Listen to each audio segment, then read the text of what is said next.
L'asthme, c'est une maladie fréquente.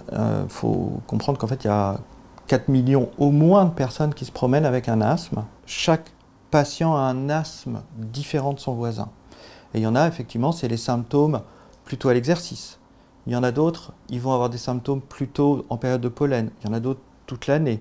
Chacune de ces formes d'asthme peut évoluer défavorablement. Et c'est pour ça que nous, on aime bien que les patients soient diagnostiqués et qu'ensuite on puisse leur proposer des solutions pour éviter que ça dégénère. Alors le contrôle de l'asthme, c'est un mot de docteur. Nous, ce qu'on veut dire par là, c'est quand un asthme est contrôlé, ça veut dire qu'en réalité, un patient n'a pas de symptômes. Pas de réveil nocturne, un asthme qui est contrôlé, ça ne réveille pas. Pas de toux, pas de sifflement, pas d'essoufflement, pas de prise de traitement de secours. Un asthmatique bien contrôlé, il n'a jamais besoin de traitement de secours. Et le mot important, c'est jamais.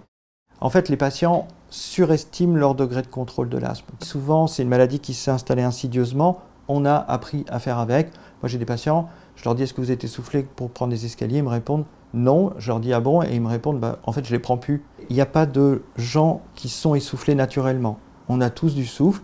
Et donc, si on est essoufflé, c'est qu'il y a un problème. C'est le patient qui est détenteur du signal pour dire que ça ne va pas. Chacun doit identifier quelle est sa forme d'asthme. Et donc, c'est un travail avec le médecin. Et une fois qu'on a identifié les symptômes qui vous gênent dans la vie, à ce moment-là, il faut dire, ben voilà, ça, je peux le contrôler. Et donc, si par exemple, le fait de ne pas pouvoir aller courir depuis des années parce que vous êtes essoufflé, et ben en fait, quand on va traiter votre asthme, vous allez vous rendre compte que vous pouvez le refaire à nouveau. Et il y a encore 500 à 1000 personnes qui meurent chaque année d'asthme, alors qu'on a les traitements qu'il faut pour le contrôler. Et franchement, l'implication thérapeutique, comme on dit, pour que le patient ressente un bénéfice, elle est minime par rapport au bénéfice qu'il va ressentir. Donc une fois qu'il l'a découvert, en général, vous arrivez à l'embarquer facilement.